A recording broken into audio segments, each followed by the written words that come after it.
বন্ধুগণ, আমি সিরাজুদ্দিন আহমেদ ওরফে সিরাজ মুগের আপনাদের সামনে এখানে বিজ্ঞপ্তি জারি করতে চলেছি। সবাইকে সালাম ও নমস্কার।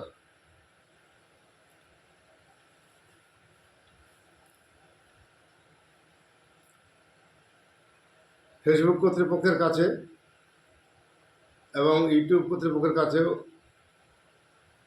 ও ইনস্টাগ্রাম কর্তৃপক্ষের কাছে আমি ক্ষমা প্রার্থী। আমি আমার হ্যান্ডবিলে প্রকাশ করেছিলাম যে প্রতি সপ্তাহে নিত্য নতুন বাউল গান ও গজল পরিবেশন করিব, কিন্তু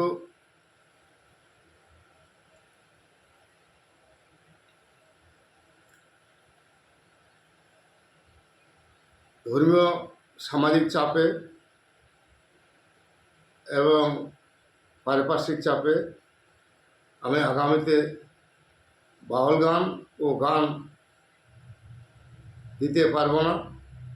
আমি গজল বনাত দিতে থাকিব আমার নিজস্ব রচিত নিত্য নতুন, এবং তার সাথে আমি বাউল গানের ধাঁজে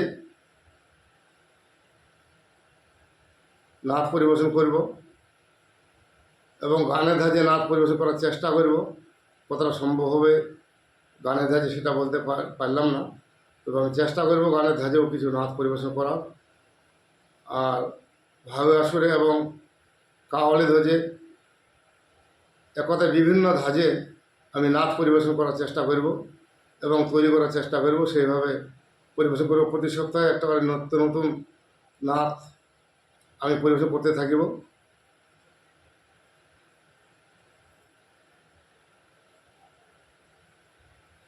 যেমনি করে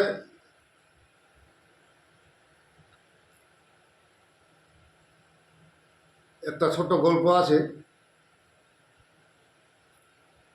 যে একজন দর্জি কাপড় সেলাই করছিল, তার পাশে একজন বাবরচি রান্না করছিল। যারা পাক শাক করে ভোজ ভাণ্ডারে তাদের বাবরচি আমরা সাধারণ ভাষায় বলি। বাবরচি রান্নাবান্না করছিল, সেখানে একটা গাছের উপরে একটা পাখি বলতে আছে ও নিজের সুরে।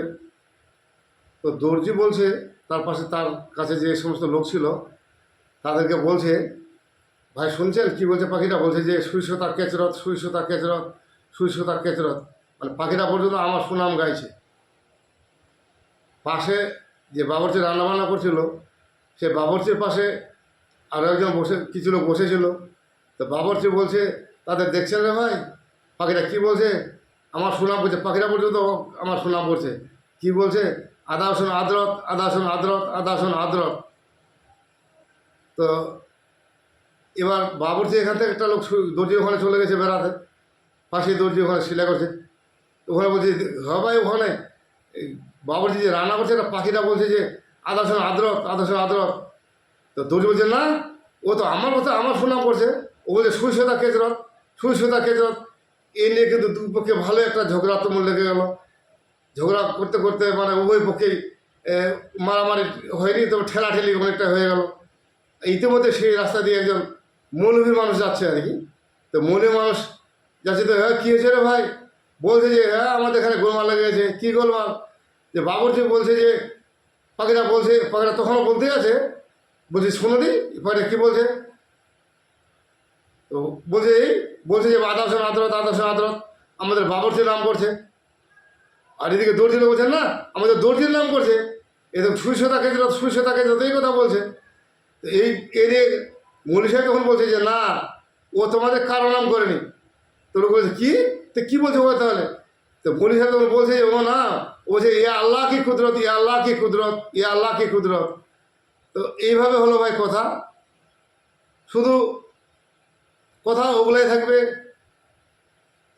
বাউল উচ্চারণটা না হয়ে নাথ উচ্চারণ হবে, গান উচ্চারণ না হয়ে নাথ উচ্চারণ হবে। তো গানের সুরে নাথ আমি কতটা মেকআপ নিতে পারবো রচনা করে বা লিখে, সেটা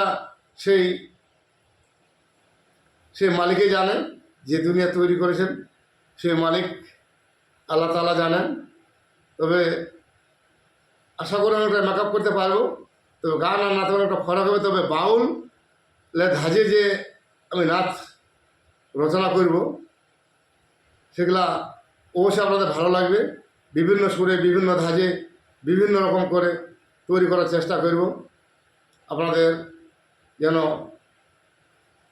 ভালো লাগে এবং আপনাদের মনোবাঞ্ছা যেন আমি আবার পূরণ করতে পারি। তাই আবার ফেসবুক কর্তৃপক্ষের কাছে, ইউটিউব কর্তৃপক্ষের কাছে এবং ইনস্টাগ্রাম কর্তৃপক্ষের কাছে এবং সকল জনসাধারণের কাছে আমি ক্ষমা প্রার্থী, আমাকে ক্ষমা করবেন।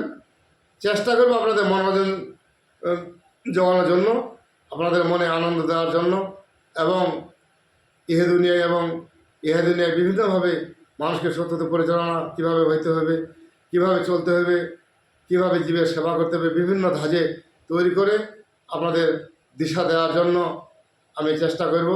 আপনারা আশীর্বাদ করবেন যেন আমি বিভিন্ন সুরে, বিভিন্ন ধাজে, বিভিন্নভাবে নাচ তৈরি করে আপনাদের শোনাতে পারি, পরিবেশন করতে পারি। আবার সবাইকে সালাম ও নমস্কার, সবাইকে সালাম ও নমস্কার। এখান থেকে আমি বিদায় নিলাম। অ্যাডভাইস আমার থাকলো, আমার মোবাইল নম্বর 9593177778। সবাইকে সালাম ও নমস্কার।